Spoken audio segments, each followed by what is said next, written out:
Welcome back to the third season of the University Alliance Cup featuring the top 12 best collegiate Valorant teams in the Philippines. Viminal coming at you live, real wild for the very first time over here at the UAC, joined by my very lovely colleague, Ray Ray. Hey, Ray Ray. Oh, hello, Viminal. What is that? What is that? Like Heart this? yan, heart yan. Oh, Ganyan, okay, okay. ganyan, ganyan, heart yan. Sa'yo pa ganun. I'm not even gonna try to do it, Ray Ray. Sorry na lang, di ko kaya gawin.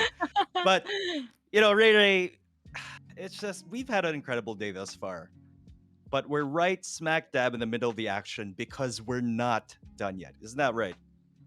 Yeah, we're not done yet because we have still series of matches coming right up. We have here the New Era University Paradigm Vanguards versus TUP Manila Gearhawks. And actually, sabi nga natin, New Era University, this is just their first time going up here in AcadArena Season 3, while Gearhawks also is very one of the teams that you can actually just expect that just gonna be improving per season talaga. Pero how's the feeling, Viminal, that it's your first time casting and also being part of the family here in UAC?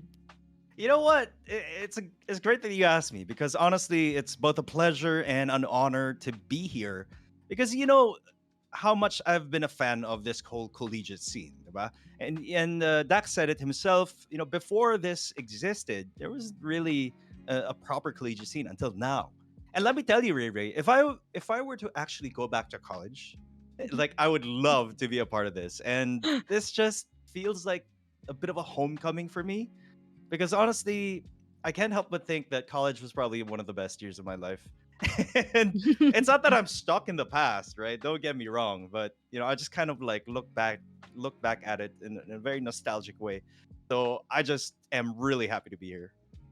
I'm really also happy that there's just some VCT casters also joining us here, right? And it's actually my first time. Even guys, spent 6 months together in VCT. I haven't casted yet with Viminal, so this is actually a first coming in from us, and we're so excited casting together these collegiate teams, and some of them actually are in the pro scene. And I'm really happy that there's just some lively comments coming in here. So big shout outs sa inyong lahat. But if only nung time natin merong mga gantong If only, if Ray Ray. only, eh payo ngayon lang talaga umusbong, 'di ba? Pero at least nung wala na tayo, umusbong to lalo kasi if hindi sobrang tingin ko sobrang underrated pa rin ang mga gantong type of esports games, esports tournaments sa mga kanya-kanyang school. But right now that the Acad Arena actually brought this up, I'm really happy to see these teams not just competing as an sports athlete but in esports, 'di ba?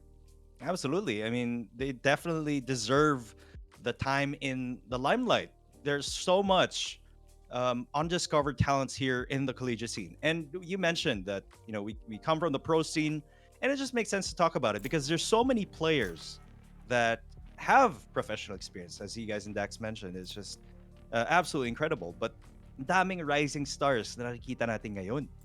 But Mhm.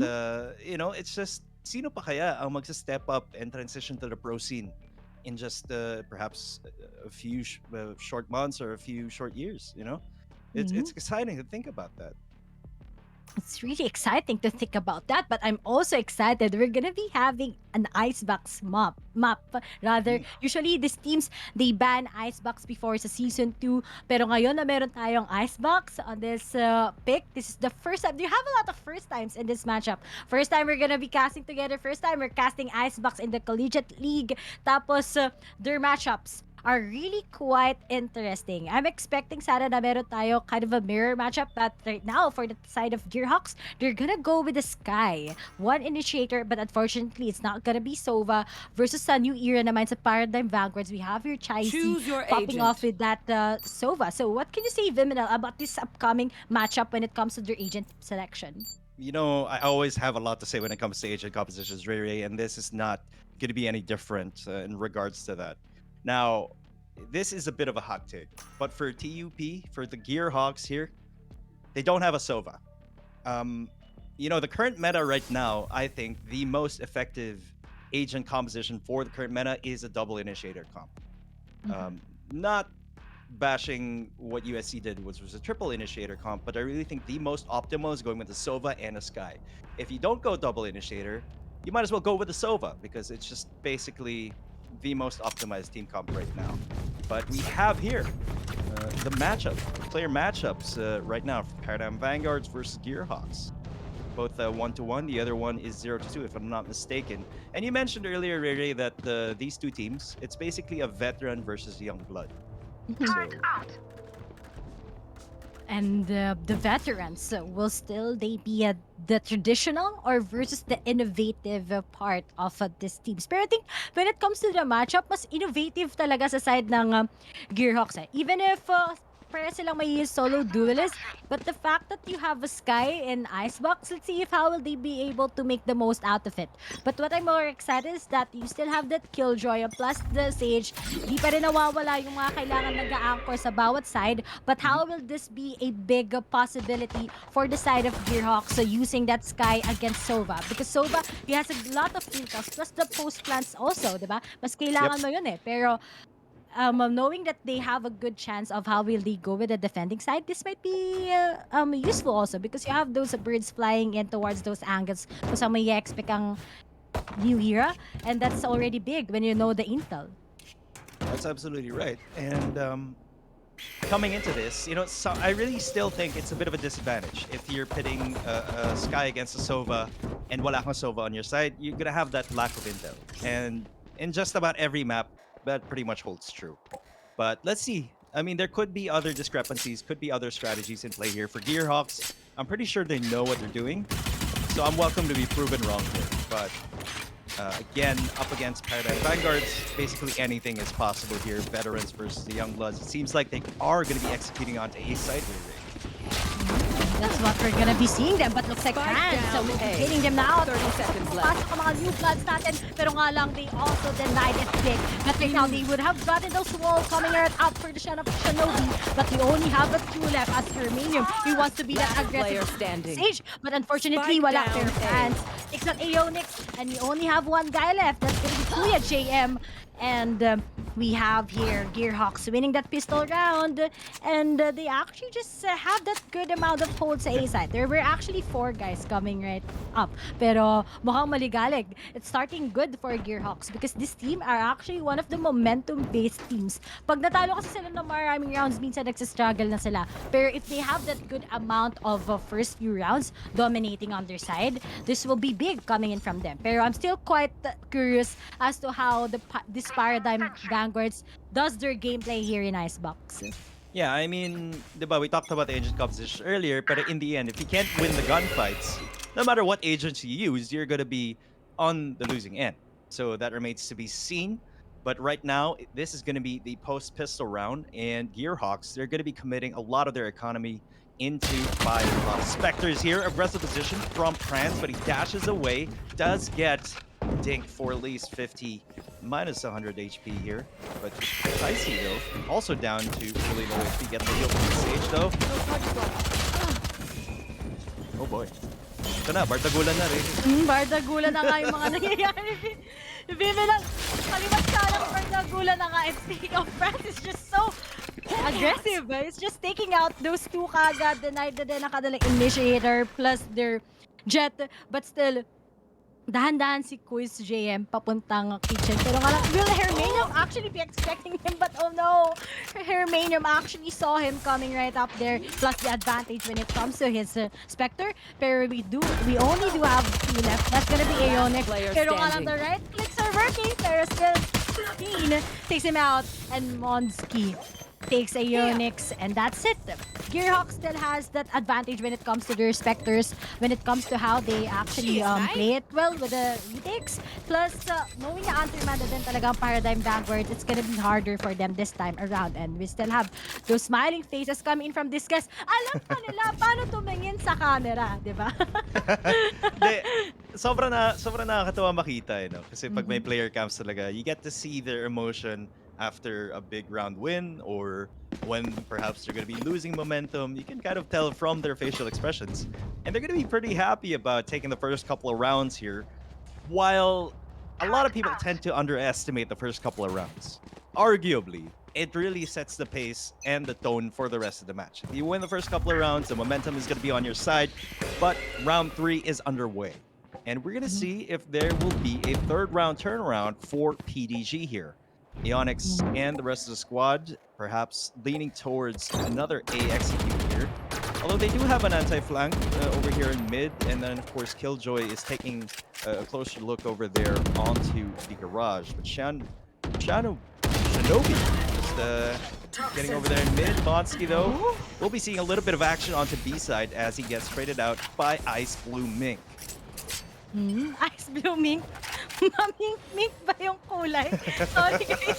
Yung mga pangalan ng mga teams, natatawa na naman ako. You know, I'm having trouble actually kasi I'm seeing these players for the first time. First time ko magkakas dito, Ray. Nakakatuwa nga naman yung mga pangalan nila dito. Right? It's unique and at the same time very creative coming out from these teams. And the vibe that they give, they're actually enjoying the little bit of the competitiveness. Pero sa Ice Blue Mink, it takes down 2. Pero Akashi with that spray, it's going to be a 1v1. Akashi, a player. Akashi to, ano to, nasa anime to. Anime versus si Aeonix din. Ayan, may mga marami fans club yan. Si Aeonix, nag-may line up pa yan. So he's only down to 20 HP left. Sino mas magiging kalabangan? And he actually gets that flick, takes out Aeonix, and still Don't a win interrupt for my Gearhawk's part. Akashi, the anime dude, is getting his animated ready with the help of the 6-man, the turret, and a clutch with the 3K sunod-sunod. Will be won by Gearhawks once again. You know what, Ray? I think this is going to be a bit of a trend here. After they win each and every round, ganun lang sila. Mag-heart sign lang sila sa camera. And you know, I'm loving the positive vibe coming in from their team. They're just having fun. They're keeping focused, keeping their head down. And they're winning rounds. So far, the morale is looking pretty good for Gearhawks. And, you know, that is very, very important, especially here in a competitive setting. And let me tell you, I've tried playing tournaments myself. Kakaiba ang pagka-rattle ng mental mo habang naglalaro ka sa game. It's not like a rank game. It's super, super different.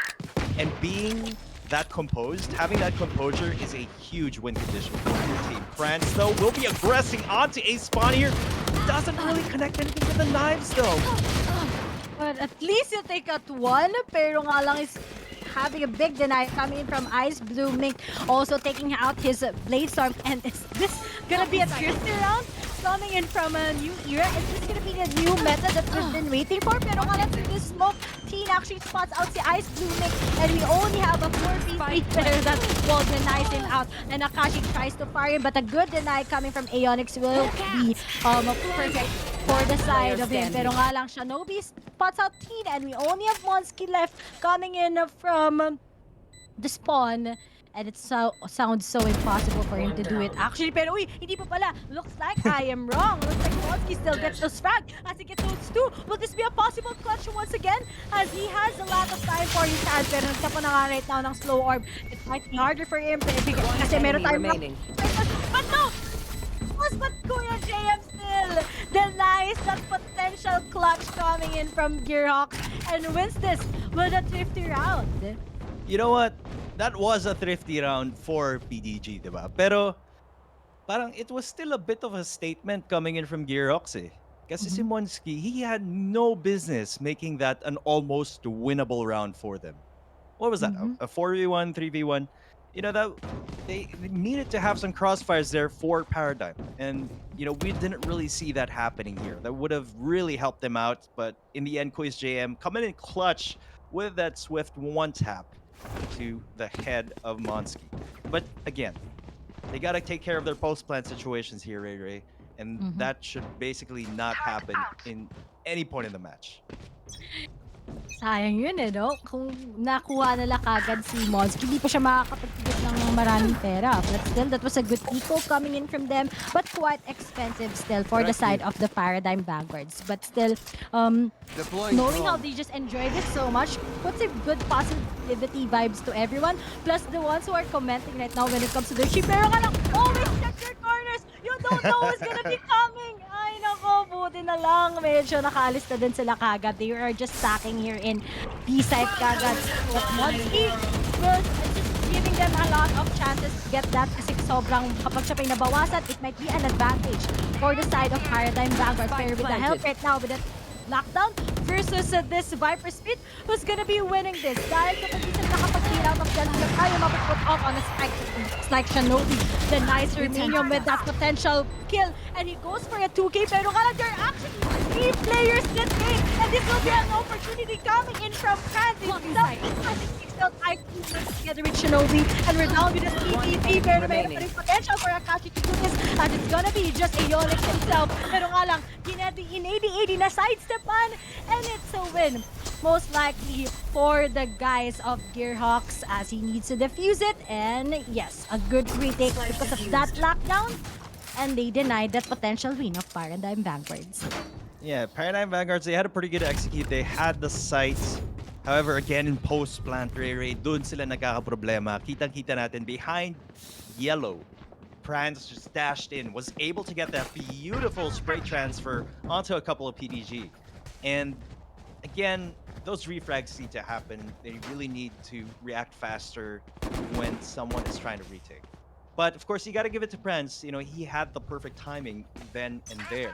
Really secure the round, equalizing the man advantage for Gearhawks and PG during that round. So right now, still momentum heavily in favor of the Gearhawks here. Again, eco na for Paradigm Vanguards. Let's see if they can make another thrifty win. Let's see that before. However, wala yatang Blade Storm ngayon. Nothing jet from Paradigm Vanguards. Kanina sana okay na din, pero nga at least they won that thrifty round. Is actually very good coming in from them. Pero nga lang still, we have those setups coming in, pero they're just playing it very safely kasi alam nila yung advantage ng kanilang kalaban when it comes to those buys that they did. Pero right now, Aeonix still at mid. He wants to go with it lurk, pero naharangan ng wall. Gantong playstyle, guys. Sobrang hindi may na-expect mag-wall ka sa tube. Walang may alam yan. Kakaiba talaga to maglaro to mga Gearhawks. Pero shoutout nga pala dyan sa Gearhawks at saka sa New Era University. Pero right now, France is just playing along with how they will be showing this. He takes out the turret first. Pero right now, sino kayo makakaisa? Unfortunately, there are no shots for the part of them. It looks like Aeonix did that shot. Romania bumagsak pa naman sa kanilang kamay. 2-1 na yung score dyan, guys. Minaw pa nakikita. Sila parati nasa kill feed. And Kuya's JM. That's what I'm talking about. Every time it's an eco round, it's the win for the side of New Era University always. Maybe because the defense of Gearhawks is actually falling down when it comes to that. Pero still, they have your Monsky gets a good frag. Pero nga lang, they still need to do this retake as these guys are on a post-plant position. They need to check out every corner of the where they will be expecting it. Let's pick off Ice Blooming. Takes down with his sheriff ngayon si France. And we're down with a 2v3. Still, may line up gun. Joy as he takes him out. Plus, that Hunter's Fury. Pero nga lang, he knows his advantage. He only have that one left. A 1v1. Pero nga lang, time is ticking. He doesn't have enough time left. But he will still be defusing it. Will he be able to take off the shock start? No, because a chase will be denying him. And the 50 round coming in from New Era will still be the answer to win against Gearhawks. Maybe they just should save all the time. Maybe. You know what? That tells me two things, Ray. When they win those thrifty rounds, it could mean two things. Either Gearhawks, they're being complacent or over-aggressive during those eco states, and that's why they're falling prey to those sheriffs. And for PDG naman, it tells me that they have no inhibitions or perhaps they're less restricted when they're playing those eco rounds. Baka hindi sila masyadong natatakot during eco rounds because they don't really have anything to lose, right? And I think they should employ that kind of mindset. Heavily aggressive, don't overthink your strategies, don't overthink your rotations, and move fast. Queen's JM has the right idea. He does put down a lockdown over here onto Raptors, onto Pipes rather, and now they're going to be making an entry on the side. Wall is going to be going onto the backside here. Quick boost onto Raptors. I like that play coming in. But let's see if he can actually make something out of it. Kene is going to be detained. You don't want that to happen either. You don't want that happening, pero still, a 4v4. Pero both Scout are gonna be the one winning this round. Pero at least there were just some trades. But then we have that good hold coming in from NEU Sova. The Clash is still with those red picks, but denied by Kuya JM. And we're dreaming it with a 4-3. slowly but surely, the new team, the Paradigm Vanguards, are actually telling us that they know how to take this guys against Gearhawks. A good storyline actually coming in from these two because si Gearhawks, they had a hard time talaga climbing in to this Group A, pero they actually did it. Nakapasok sila ng semis, nakapasok sila ng playoffs. So that's already big coming in from these guys. But still, if you're a new team, there's actually much more to learn about you. That's why I think Gearhawks aren't expecting those moves coming in from Paradigm Vanguards. Absolutely right there, Ray Ray. But now they're still heavily pressuring A side. I mean, I like the tenacity. I like the perseverance coming in on here. There's a bit of a variation onto B long, but Ionix is going to be going down. And that's definitely not a good thing when your Viper is basically spearheading that lurk because you won't have smokes to execute. And B is going to be really, really hard to pull off without smoking off the backside here, where France will take down Shinobi, Quiz JM, and Ice Blue Mink will be backing them up, getting those quick frags right there. Now it's a 3v3, Ray Ray. They still haven't planted the spike. What's up pressure, but at least they can just give it. Pero Spike the down, night B. coming in from Keen, just I got the slowly spike. but surely, he knows where they will be planting kasi most likely. You still have 42 seconds. You can go to A side, pero that's gonna be a big extension to how you will be doing it. But knowing that these three guys are just stacking at B side, it's impossible also for them to get out of this 30 seconds wave. left. Pero they're just buying time. Pero ngayon, hinahanap na sila eh. These guys are actually sniffing them out here, coming in from the yellow. Naglabas pa ng turret si Akashi, so they don't have any way to bail out of this. Plus, to actually win this. Pero still, may pang makapag-plant. Pero nga lang spotted na sila on that little angle coming in from Akashi. And that 2-1 is a big statement of Gearhawk still dominating with a 2 lead against New Era. Still maintaining their lead here, but a bit of a comeback was happening, at least for a little bit. 2 consecutive round wins for Paradigm Vanguards, and all things considered, it is anybody's game right now. It's a very, very tight match so far. At a 5-3 scoreline, still very early in the game. Very open to whatever may come, especially in the second half later on. But it's just time and time again, Paradigm Vanguards, they keep being relegated to an eco state, but when the going gets tough, somehow they just pull it off. So I'm not even surprised if they actually win this. As I say that, Ice Blue Mink will be taking first blood using that Blade Storm. Again, this is going to be an eco round. TDG with nothing but sheriffs. And they've proven to be very potent with those hand cannons, Ray Ray. I mean, oh my! May mga nawawan. Medyo nasugat siya dun. Masakit yun, medyo. May mawawantap sa ulo. Pero to, he still resurrected his teammate. And don't tell me talaga, this eco buys are the key to victory. And it's actually peeping in. And looks like, okay, meron ba matatama ng kutsilyo sa Ice Blue na mamink-mink? Oh my, this, don't tell me. Actually, ngayon na, mga nanonood sa atin ngayon, natutuwa sa mga pag-hashtag nila. Pero right now, setting up na kagad ang Paradigm Vanguard, and this actually big coming in from them. Pero nga lang kailangan ko na late clear out lahat dahil naglabas ng lockdown kagad ang Killjoy, which is going to be Akashi 30 seconds himself. left. And there we go. Spike is going to be planted. Post-plant na naman na Ray. Let's see if they can actually pull this off. It is going to be a 5v5 retake. And meron na detain sa kanila. France is going to be on the prowl here, on the hunt, stalking their prey. The Gearhawks coming in. And they are going to be able to defuse it. One enemy remaining. He actually did it. He actually gets that. Pero, bakit pa natin minadeditate sa lockdown? He's still going with this risk. And it's actually quite funny. But you know what? Kasi may mga times when you risk it, it's also a high reward. And also, you can pin down the lockdown. Pero, you know, when the time is too late and you still, and this, your enemies are actually killing you, it's gonna be so impossible for you. Plus, madeditate ka pa. So that's what happened for Paradigm Vanguards. Tapos talagang dinefuse na lang. Walang kamalay-malay. Walang kalaban-laban as he just diffuse it. In all of his confidence there right now. We're down with a 6-3. Pero full buy coming in from Paradigm Vanguards. That can be a chance for them to actually win this against Gearhawks. They can definitely make this a 6-6 scoreline very easily. I think they still have a very good fighting chance, especially with the Vipers fit. They do have a resurrection in place. As for Gearhawks, though, they do have those Seekers to at least sniff them out here. But really, the main problem during that previous round was the plant spike location. It wasn't planted for any post plant scenario. And as Mhm. soon as they planted the spike, they exited for post plant. Fortunately, it just wasn't planted for them. Kaya na din siya diffuse ng ganun. But now, First Blood will be going in favor of Gearhawks yet again. Ice Blue Mink is going to be going down. This is not a good sign for Paradigm Vanguards. Mhm. Out of charges. Or at right now, a 4 to 5.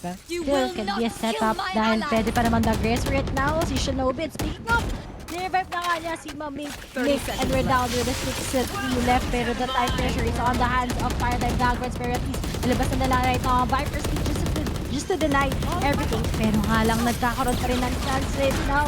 Si Fran got at least one but the trade coming in from Shinobi is gonna be big coming in from them. Pero nga lang, One enemy remaining. it goes with a 3K already, and we only just have one guy remaining. And that was a sneaky retake coming in from the guys of Gearhawks. Imagine, they went through the Viper's pit, they have no exemptions, they were quite confident that they know that they will be retaking that Viminal. I mean, grabe talaga yung aggression ni Pranza. And when you're a gem, Ray, it's not, you have to make space not only on attack, but also on defense. And this is what he's doing right here. He's paving the way for the entire team to go in for the full retake. Ikita na naman natin yung spray transfer, napakalaking impact ni France so far. And let me tell you, what I'm seeing here is absolutely insane. And we're used to seeing a lot of pro level plays. This is definitely one of them.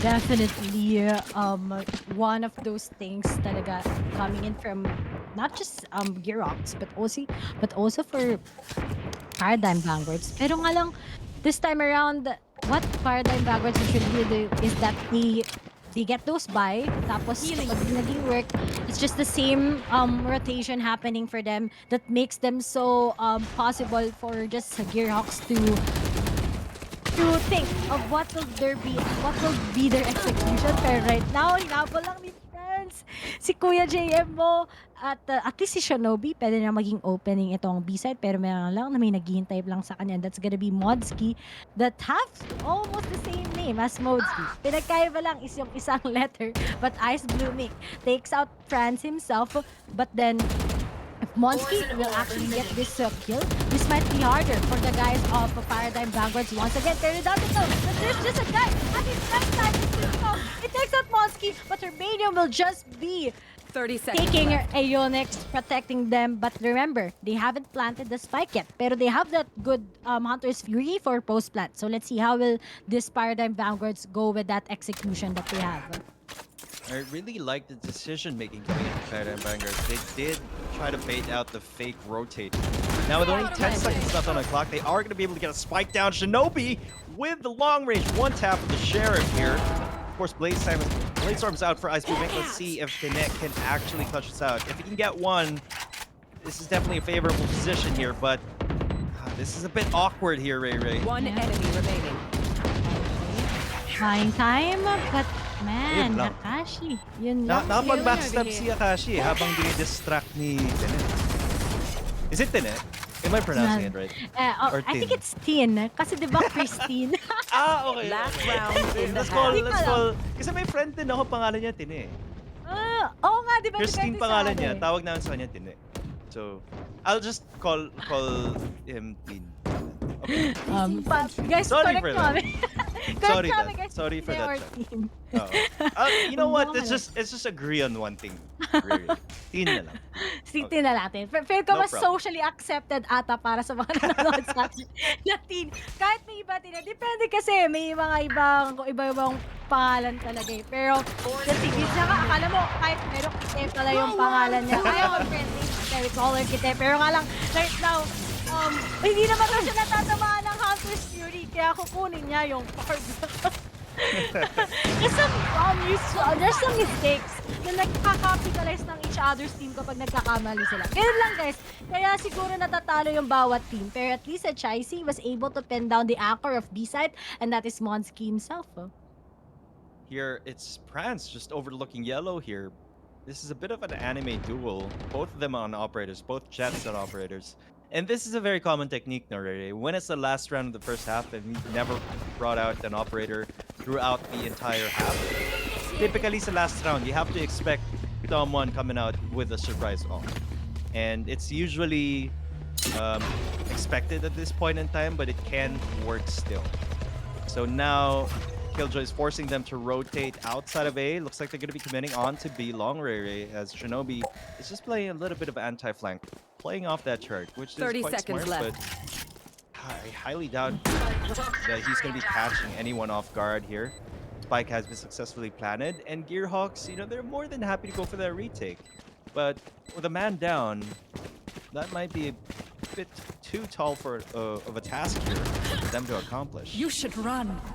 And speaking of, they didn't expect that Teen will be getting off. Pero nga lang, looks like Grant is still going with his skills, but as big a deny coming from Aeonix denies him from that potential clutch. But then, dalawa na lang kagad tira sa kanila. We just go with the extra. This time is taking pero nag-line up sa mukha ni Kuya JM, si Hermanium together with Akashi, and that's it. A Switching good half for sides. both of the sides, but I'm still looking forward to how they will be handling yung pag-switch na ng sides. Once that yung Gearhawks sa attacking side, how will they man off that jet together with their Sky? Well, on the side naman of Paradigm Vanguards, with actually, you have that Sova, how will you go up against that Sky initiator naman ng Gearhawks. But looks like they confirmed. It's called Tin kasi Justin daw. Thank you. Thank you guys. Thank you. Namin, That makes a lot of sense. Justin, Tin. Pero akala kasi namin, dedicated sa Alam mo, girlfriend Tin niya na Christine. So, Tin. Well, sorry na lang sa kaibigan kong pangalan niya Tin. Pero hindi naman siya nagbabalance, so okay. Anyway, Ray, here in the second half, as they move on to the defending side, arguably dito natin makikita ang impact ng Soba. Ice Blooming though, with early aggression, getting first blood. There's still someone over here. Team, speaking of the devil, over here on Rafters. Germanium answers back on to Blooming, equalizing the numbers on the battlefield right now. But this is really where Chaisey can maximize those recon darts, Ray. And that's very important to get a good amount of intel, and that's what we're talking about. Sakto-sakto sa lahat ng Gearhawks yung pagtapo niya ng recon bolt. And you can actually see, guys, how important yung timing. Plus, kapag nagkaroon ka ng malaking mistake, that's also very drastic for teammates actually. Pero ngayon, 45 seconds still, sobrang laking pressure coming in from Gearhawks dahil nakakagalaw na ang Paradigm Vanguards, and looks like si Tin is just watching over, pero you need to check every corner. You want to right click right now, and speaking of 30 seconds left. takes him out, One enemy and we remaining. only have one left. That's Spike going to be down, Akashi na ginagawang sausawan daw ang Ice Tea, sabi sa mga comment section natin. Okay, Sage who's kill. gonna get through? It looks like Akashi takes Shinobi down, and we only have a 2v1, but time is ticking. 12 seconds left before he's gonna be One clutching enemy it. remaining. When he takes out one, there's still a chance for him to take this, pero halos tatakbo na si Kuya JM sa kanyang harapan. Oh, Tin! Hindi siya napuntahan! Oh my, nasa tube siya napunta. Oh, and he missed him up, but the frenzy denies him. And Kuya JM wins that. Now it's gonna be an 8-5, and most likely a bonus round for Paradigm Vanguards to buy their specters. Yeah, they're gonna be playing anti-eco on the next round, and this is really good. Huge momentum. An 8-4 scoreline can definitely be an 8-6 really fast. And again, this is where we're gonna see the impact of the Sova. Pro tip, guys, if your opposing team does not have a Sova, feel free to exploit that by playing really cheeky angles, playing off angles, playing hard corners, hard left, hard right, cubby pocket angles like that. You can definitely make them work. Why? Because they don't have a Sova and you can't get spotted. You're gonna have to manually check it. Sometimes you can catch them off guard. Let's see if they can actually do that here. But I expect GHX France to simply step up to the plate, and go really aggressive, just like what he did during the first. Their Sky may be working sa may defending, but it's actually harder this time around. Pero nga lang natin sa big deny coming in from them. Pero it's just an eco round kasi coming in from Gearhawks. Pero we have those kills going one by one. But it's all trimmed down as to where Akashi is. Pinuntahan siya pero ni-right click niya nga. It's still a 1v3. Pero nga lang, that deny itself will be telling the guys of Gearhawks that we still have a chance. And we're trimming it down. Kanina, 4 ang lamang ng Gearhawks, pero 2 na lang ang magiging kasagutan ng Paradigm Vanguards before they can take this big shift against Gearhawks. And right now, it's just actually a well-balanced of equal distribution when it comes to the kills. Dahil nakita natin, nakakapag-trade naman ang bawat isa na nandito na naglalaro sa best of 1 series natin. It's always cool to see an equal distribution of kills on the scoreboard, because it's a concerted effort throughout the whole team. And logically, since Valorant is a team game, you want everyone to be doing their part. If you have a large discrepancy in terms of KD ratio on scoreboard, sometimes that may not be the best situation. It's always good to see everyone doing their part, as France and crew will be making their way onto B-side. Cash is out. A little bit of a scuffle right there with Ice Blue Mink, but no one goes down just yet. Pero nga lang, hindi pa naman talaga kasi tapos Ionix is just handling everyone. Pero nga lang sabi ni Tin, okay, healing sa pangkalahatan, pero they can actually just go out of that. They have no insights, but at least their instincts tells them that maybe we need to go to A site because Akashi already cleared out every corner, plus the lockdown is going to be used, and staying up, it will definitely go into the favor of Gearhawks this time around, as we've seen those post-plant positions now coming in from Gearhawks. Pero may potential retake pa naman to dahil it's still 4v4. Pero nga lang naabangan sila ni Teen, but just some fades coming in from Shinobi. Now, we are cutting it with a 3v3, but Monsky has a good angle on where he will be expecting. Pero speaking of, narinig na nga ni Footstep ni Shinobi. And speaking of, ayun lang, ayun lang, ang Vandal na ang hawak. Yan lang sinasabi ko sa inyo, pero Rain yun. Naka-ruination yan. Nilamang daw yan sa tutok. Player standing. Sabi ng Mando, bye-bye. We only have 1 left. But Ionix still goes with the last 2 kills. And the nice Gearhawks. And we're gonna be going with just 1 left before it's going to be a tie. And eco round yun coming in from Gearhawks. So that's definitely a use capitalization of Paradigm Vanguards dahil nga hindi makakabili ang mga miyembro ng Gearhawks. This is going to be a huge problem because not only that, Rere, they also do have an operator for the side of Ice Blue Mink. And when you're an operator Jet here on Icebox, let me tell you, there's so many creative things you can do with an operator on Jet, specifically in Icebox. I mean, it's the same for every map, but in Icebox, there's so much verticality in terms of map geometry. You can just jump from ledge to ledge and keep your opponent guessing kung saan ka mag-o-op. And as an operator, ganun talaga yung trabaho mo. Alam mo lumipat-lipat, hindi nila alam kung saan ka biglang mag-one tap ng using that operator, one shot, one kill. It's just, it's very paralyzing for the enemy team. Nakakatakot isipin, ay, baka may op dito. Pupush na ba tayo? Bagalan natin. And then, before you know it, ang dami ng map control ng defending team. So they gotta be careful about that. Again, Teen and the rest of the Gearhawks, they only have classics. Some of them have sheriffs or ghosts. There's not a really good chance of taking this A site right now. But let's see if they can at least make it a bit more expensive for the side of Paradigm. Pero nga lang, sa Ionix, he definitely just popping off. Siya na yung may hesitation para sa kanyang mga teammates. Pero nga lang, France this time around, this is a good confidence coming in from him. Pero nga lang, he's being denied by Kuya JM, but Monsky still gets a good trade. Pero nga lang, advantage siya na pagkakasabay. And dahil, let's go with their head tricks. And Teen and Monsky right in the face. But still, alam naman natin tong round ito is a round on where Paradigm will just be winning it. And now it's at 8-8. Napakadikit ng ating laban. But remember, nagsistep up na talaga ngayon ang Paradigm Vanguards. And yan yung malaking advantage kapag may Sova ka sa mapang ito. Although, maganda din naman na meron kang Sky, but you just need to have that good perfect call eh. Kapag wala si perfect call plus the flashes of Sky, it's going to be drastic para sa team nyo. It's going to be bad actually if you won't be having that good call. But let's see, maybe this time around, alam na ng Gearhawks kung ano na yung ipapalabas nila going up against the Vanguards, and maybe this can be a chance for them to finally wake up for the mistakes that they had. I mean, sabi mo nga, Ray, di ba, parang pseudo-duelist yung Sky, which is good for the side of Gearhawks.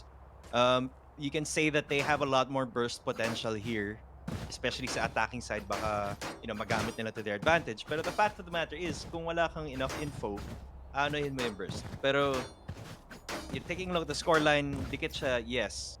Pero 5 consecutive round wins. 5 consecutive round wins for the side of Paradigm Vanguards. And in terms of momentum, that's huge. That's definitely huge from these guys. But looking at that right up, munti ka na nga mabawasan si Ice Blooming, but at least he was able to bail out of that. There right now, nilabas na rin ng Seekers just to get some good information as to where they are, and they are already setting up for a side. But at least right now, they are actually successful na na-plant nila this time, and they just can go for the post plants. Pero we have France, he has a good angle here in Rafters. Pero nga lang kailangan niya mag-reposition. Pero nga lang, ito magiging tanong, how will they bail out of that defender lockdown, knowing that these guys might just pick them one by one? Pero nga lang may madedetain pa. Unfortunately, wala, because France will be denying one, but Shinobi will just be trading off his teammate. Wala ka lang na-detain, pero we have this gold chance coming in from their Viper. There's just some trades for trades. A 3v3, we're trimming it down, but Ionix sobrang init ngayon. Pero nga lang, time is ticking. Ionix will be trying to defuse it, but unfortunately, nakalahati na siya. He has been killed, and they will be denying it, as this is a big clutch coming in from Gearhawks. And they actually wiped out everyone, pero lahat actually namatay. Iba namatay na din sa bomba, but the timeout is being called on by the guys of Paradigm. Rather, from the side of Gearhawks. Ayan. So, That was just too close for comfort, I think. I mean, Mhm. they did get the win through those post-plant lineups, through that snake bite, and then, of course, those nano swarms. So they were playing for that. Pero again, we see sort of the same problem here coming in from the first half. That whole positioning when it comes to playing for that post-plant. You don't really Yeah. have to peek it, especially if you have lineups. You don't really have to peek. Just hold your crossfires and wait for the time to run out. So perhaps a little bit of over-aggression from both sides of our teams here. Hmm. And right now, guys, big shout outs to you. But I definitely know that there are some people who are watching right now, and their school is actually interested into joining us Oh, here yes. in AcadArena. So AcadArena Alliance program actually is here for you guys. Alliance member clubs get access to our exclusive tournaments, mentorship, event support, and of course the Globe Esports Merit Scholarship. So learn more, just visit us in acadarena.com/alliance. Absolutely right there. Of course, this tournament is presented by ASUS Republic of Gamers as well. And shout out to our partners at Logitech G. Alam mo, Ray, yung headset ko, Logitech. Ako keyboard ko. Ako din, Oh, you keyboard ko Logitech. Logitech gang. All right. Um, Akashi making their way onto the mid lane here. It seems like after that timeout, Ray, talaga may bago na silang plano here. Different direction. This Viper wall being a very standard mid take. They're gonna be running it down mid onto the B side here, but Spike JM down B. judge. Oh no. Okay, hindi na daw. They denied that judge. It's gonna be so harder if he destroyed. gets at least 2 kills. Sobrang hirap nun. But Akashi expects Spike someone. planted. And You now, will not coming kill from my afar, allies. Shinobi takes down the Modski, pero Hermanium still resurrects his teammate. And we're down with 3 left, pero medyo malayo-layo pa sila. But will they expect actually Ice Blooming to come in from the tube? Pero kala, naka-crossfire kasi si Akashi together with King. This is actually a great idea coming in from these guys, but they just need to be careful dahil medyo malayo sila sa bomba and they might be defusing it. But Ionix at 30 HP, he takes down no one, but at least Shinobi coming in from the back sides, back angles ng Gearhawks. But the pressure, will they be able to take this pressure? Pero nga lang nilagyan ng wall! Ionix! It's just repeating it all over again. But then, oh, yun na naman, denied na naman sila. And there's no time left. One Dahil, enemy remaining. pinupush na lang sila. And ito, this round, once again, lahat napatay na naman ng bomba. At kita mo, naka-Milo Marathon ang isa sa mga membro ng Hero. I mean, minsan Rere, kailangan mo lang isipin yung win, playing for objective yung win condition mo. As long as the spike detonates and of course the defending team can't defuse it, you win the round. They're playing for that win. But, there is a bit of a disadvantage for that because of course your economy will suffer, but here they still are heavily with the gun out of ban. my Kasi way. eco-state na naman ang Paradigm Vanguards. Kailangan na nila mag-adjust kasi nakapag-adjust ng Gearbox, especially after that timeout. And I can't stress this enough. Napaka-importante mag-tactical timeout. You need that reset. Kailangan mo mag-stretch out. Nakita naman natin sa camera nila, medyo nag-stretch out sila. Pero nga lang, the Seekers also, they are being used right now by Teen, and that's gonna be a big advantage. So, pero nga lang, nagdapas din sila ng Viper's Peak. So, kaliwat ka ng ginamit na ng ultimate, ng Gearhawks just to secure this round actually. Pero nga lang, they secured it on the round also na naka-sheriff lang. Pero kasi, na-eco round sila ng ng Paradigm Vanguard. So, they need to have that assurance and security that they will be taking this round. And so, para tumalo din yung magiging advantage nila. Right now, nag-connect ang Knights right now together with Shinobi with that Sheriff. Dalawa na lang kagad enemy yung remaining. direct They will be defusing it and we only have the guy remaining. Pero denied by Monty. One enemy Oh remaining. no, hindi niya narinig. Sorry, napanalo pa nga nila. Oh, bye-bye. Ayan, ubos na naman lahat ng mga tao. Ay, nako po. Last man standing, however, it's a point to Paradigm Vanguards. And again, just play out the objective here. Now, it's going to be them calling out a tactical. And again, very important to get that mental reset. Mukhang may mga pupunta sa CR. Minsan, hindi natin maiiwasan yun. Sobrang intense. It really happens in the middle of the game. And this is what you use tactical timeouts for. Malay mo, nagdi-discussion lang sila sa labas. Diba? Group huddle. And it's very important to go for that mental reset. But yeah, it just goes to show that no matter what league you play in, of course, tactical timeouts can mean the difference between winning or losing a game or a round for that matter. Tignan nyo, yung isa naka-Milo. Guys, alam nyo ba, fun fact about him daw? Sabi naman, nagko-comment. Siya din yung nasa player matchup kanina, Vim, bago nag-start yung game. Yung naka-uniform. Wala kasi jersey. Kaya uniform loud and proud. lang, no? Loud and proud. Yan ang tunay na estudyante. Nakapang-cosplay ng uniform. Ay, naku, nakakatawa. That's the school naman. spirit right there. Kasi nung kay Viminal, wala silang uniform sa school niya. Kami meron eh. Yung amin mukhang pang high school yung uniform. Mamaya maglalaro yung school ko, balita ko eh. Pero mamaya na natin pag-usapan yun. Because we're gonna get back into the game right here. Of course, 10-9, Gearhawks in the lead. Again, with them this time on the eco state, they did lose the previous one. So they don't have the guns coming into this. Still, anybody's game. As we mentioned earlier, pag eco rounds, nananalo pa yung naka-eco. Spike down, attacker spawn.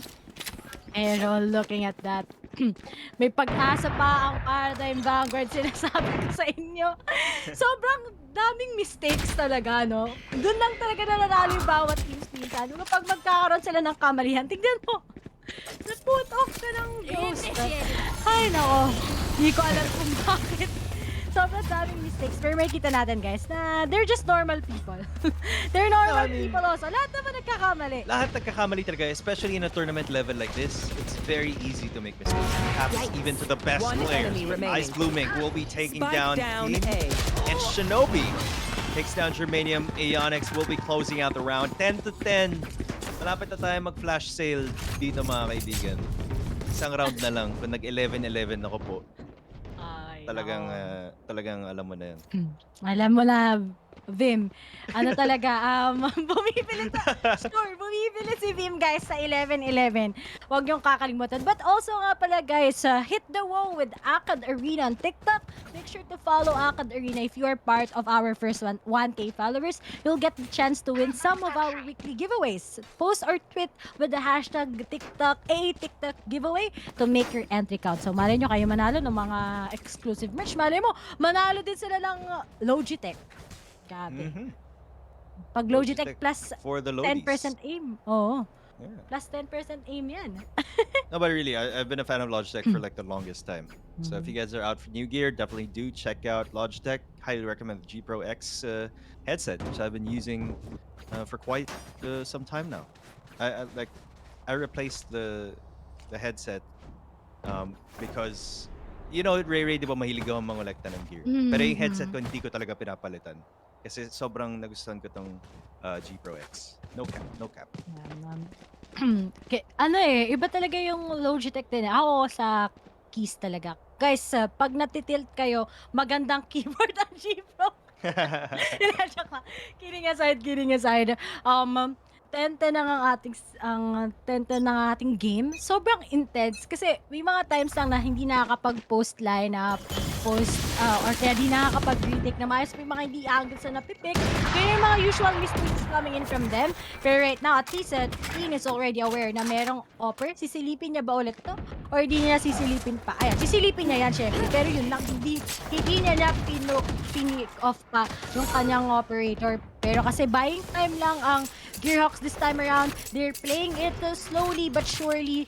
Kasi ayaw na nila magkamali sa pagiging aggressive nila minsan eh. Yan nga eh. Pero kung ayaw niyo magkamali, hindi niyo rin pwede masyadong isipin na parang, ayaw ko magkamali. Kasi if you don't take risks, you're gonna get stuck in your rotations. And you definitely don't want that to happen. But again, we do understand the difficulty here because grabe yung pressure ngayon. But as I say that, it's just Akashi again getting first blood, bringing the man advantage to the favor of Gearhawks. That's definitely going to be a huge pick for them. However, may pang-retake ang Paradigm. Meron silang lockdown dito rin. At ngayon, kitang-kita mo naman, wala pang namamatay sa wala matipick off coming in from Paradigm Vanguards. But still, they need to make this post-lance worth it. Kasi kapag nagkakaroon ng lockdown, sobrang laking pressure coming in from them. Pero right now, France isn't bailing out of that. They're just expecting actually the head of who is JM, but denied by Chaiki himself. A 3v4 still. Pero nga lang Shinobi gets with that wall once again. One enemy remaining. Using it. Pero nga lang may lineup na si Monski. Natuto na sila sa mga kanilang pagkakamali before. And together with 10, he takes down Shinobi down. And Gearhawks finally, they're very successful na pagdating sa kanilang post plant. But still, no denying how Paradigm Backwards is actually quick to adapt. So they can still buy out of this, but this is a big crucial round for them. Kasi if they lose it, they don't have any economy at all for the next round, which is gonna be the match point ng Gearhawks. Plus, half buys lang coming in from them. But let's see, dahil ready na ang ultimate ni Sage with that Resu, plus that Hunter's Fury, that can be a big deny kapag nagkaroon ng setup ang Gearhawks.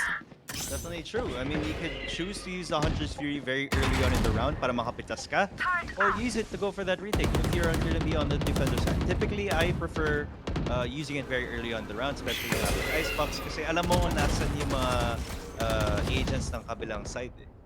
But now he is going to be spotted. Like that one, for example. Kaya mo nang pitasin yun ng Hunter's Fury. But, he might be saving it to perhaps prevent the defuse or maybe even go for a retake. But, we'll see. Tin is going to be assuming a very forward position here on Nest. Does give a little bit of info as to where he is, but it seems like France will be dashing away.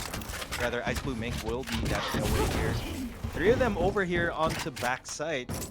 It's just waiting. 50 seconds left on the clock. Madami pang oras. Pwede mag-rotate. I've got your trail. Sila Akashi dito at mukhang yun nga ang gagawin nila. But Aeonix will be catching him off guard here. Oh no. Mukhang natutunogan na natin yung 11-11 sale na sinasabi ni Viminal. Kasi Ito na yun! nag-get sila ng B. Tapos instead sana magko-commit sila sa A na magbibi sila, wala nang bailing out ito. No turning back na sa side ng Gearhawks. Di-expect niya Akashi na meron nakaboost kasi that's Aeonix himself. Pero the timing, buti na lang hindi siya sinilip kagad ng Aeonix. Pero yun ang kasi nasabi ko, denying that plant and actually Spike goes into the down, favor B. of Aeonix 10 himself. seconds left. As Queen Last also player goes down standing. into his hands. And we only have friends, the man himself, and a flawless execution of Paradigm Backwards. Yan ang sasabi ko sa inyo. Get your hopes up and make a wish because it's going to be 11-11 versus against these two teams. Yeah, absolutely flawless defense coming in there from Paradigm Vanguards. They played it so well. Ended up with a flawless win. Seems like we got a flash sale, my friends, because 11 to 11 on the scoreboard, and the discount code is NEU. Ayun na nga yung sinasabi natin about these two teams. Hindi, pero Rere, ito talaga eh. At this point in time, it's almost impossible to tell who's gonna win. And honestly, excited na ako malaman kung sino magpapakalbo. Fans ng Gearhawks or fans ng Paradigm Backwards. Malaman natin mamaya yung mga kaibigan. May mga gumagawa ng risky. May kakain daw ng ano kapag nanalo. Ay, So, nako. nagkasama na lang ako sa GG. SS. GG na lang kapag nanalo yung team nyo. Pa-video na lang guys. Pa-set na lang sa page namin. Pero ngayon, si Maming nag-fail out na siya right now. Mga pangalan niya talaga kakaiba. Pero wala pa naman. Wala pa. Starting slow lang ngayon ng ano eh. Gear up. Pagkatalo sila dito. OT to. You know, I think we're gonna go for overtime, honestly, how close I this really is. do think so. That is a possibility. Then, denied the Earth now. down One A. kill for one One kill. enemy Lahat remaining. nagpatisyon na. And we only have one guy left. That's gonna be Monski himself going up against T. Makakuha ba siya ng barrel? Unfortunately, yung spike. Pero yung lashback! Oh no! Sasaksakin niya ba sana? Di ko nakita kung sasaksakin 30 niya ba seconds sana. left. But still, he's the only guy remaining. And Neonix takes him down. And an 11 to 12. Oh, just one left. And it's going Match to be point. on the side of NEU getting their first win against Gearhawks or Gearhawks. Hindi pa ba magtatapos ang kanilang story as it can still be an overtime. Gotta be the first overtime for the day. Yeah, they're poised to take that overtime. Why? Because that previous round was an eco for Gearhawks. So they were definitely playing for overtime. Otherwise, they would have forced spot during that previous round. But now, Paradigm Vanguards, again with that surprise operator, as we mentioned on the last round, they always bring that surprise off. But now they know there's going to be an operator over there on to be long. However, not finding any value off that operator just yet. Prans will be going on to the high ground here. But hindi nila alam nandiyan yung Viper sa baba. Si Eonix nagtatago lang dyan. He's going to be lurking, playing around that smoke. We might get lucky here. Toxin screen down. Pero unfortunately, buti nakaramdam sila that there might be someone at the corner that's going to be maybe just one of the anchors of B-side. But still, Akashi. He doesn't want to make the same mistakes all over again kasi na-deny siya kanina on an important round. Kaya pa siguro nakaipanalo pa nga ng Paradigm Vanguards yun. Pero nga lang, Akashi always check your corner! 2-0 na! Sabi sa inyo, 2-0 na si Akashi versus Aeonix. Hindi pa rin nagpapatalo. Pero right now, mag-push sila towards the A site na. May inutal na sila this time around. Pero nga lang, napakagandang hold na kami ito ng Paradigm Vanguards. Oh no, na-deny ang kanyang One Viper enemy spin. And we remaining. only have Spike one. down It's A. going to be Remanium versus 5. He gets out one. Pero nga lang, Shinobi will be Defenders denying win. him. And the guys of New Era University will actually get their very first win right now here in the day 3 of UAC Valorant Season 3. And congratulations for the mans of New Era University Paradigm Vanguards after those series of very this matchup actually sobrang dikit. Actually, lahat ng matchup natin dikit, but this two talaga, they need to win to just have their leaderboards going up in our group stages. But it looks like in Division A, Paradigm Vanguards gets their first win. And tama nga kanina yung mga pinagpipilian natin na pwedeng maging time ng Paradigm Vanguards to actually get their hopes up. And nagkatotoo nga ang nangyari. So big congratulations for you guys. And they definitely did deserve that winner today. We saw an amazing comeback happen during the second half. They were down by 4, 8-4 scoreline, lamang ang TUP. And honestly, a lot of us, I think, were heavily favoring TUP to win this in terms of our predictions. But Mhm. NEU proved us wrong. And as I always say, I'm always welcome to be proven wrong in terms of predictions, in terms of analyzing stats. Sometimes you prefer the magic instead of the stats. That's just the way it goes. And NEU played that defense really, really well. They were just looking a bit uncomfortable on the attack, but as soon as the side swapped, Ray, talagang naging mas confident sila. And yun yung napaka-importante dito. And sa tingin ko rin yung naging mistake naman ng Gearhawks is that they take too much time on their decision making. Sobrang, instead of them actually getting those rotates possible for them and those setups, sila pa yung nagkakaroon ng alinlangan because of their decisions. And it's actually telling us that Gearhawks are having a hard time to close to close their match always, lalo na kapag alam nilang nagkakaroon na sila ng advantages. So hopefully they'll be able to get out of that, as they will be, of course, after this loss, alam nila yung mga naging pagkakamali nila. But once again, congratulations to the Paradigm Vanguards, and of course, good game, well played sa Gearhawks. But right now, we'll be taking a short break here in University Alliance Cup Season 3. We are your shoutcasters. I'm Ray, and of course, join me here is Viminal, and we'll be right back after the short break.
Manong Fishball ang tawag sa kanya. Everyday siya kung dumating. Kaya parang institusyon na siya dito sa area namin.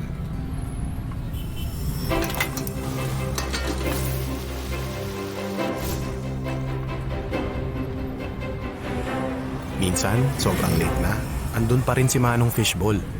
Ginagabi kayo, Manong! Enrollment eh. After some time, yung kariton ni Manong Fishball nadagdagan ng may bike.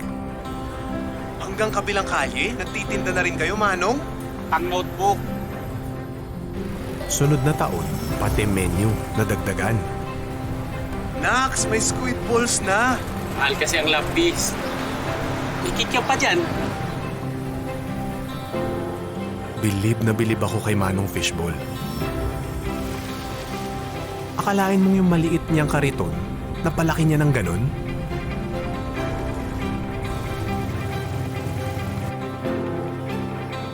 Ang nagagawa nga naman ng pangarap ng isang magulang. Anong grade na ba yung anak nyo? Tagal nang tapos sa mga bata. Ako naman ngayon. Manong Fishball ang tawag sa kanya. Pero sa mga araw na yun, many years ago, higit pa sa fishballs ang binigay niya sa akin. He taught me na walang di natutupad na pangarap sa taong handang magsumikap. Dami niya na. Panghapunan. Pantoga.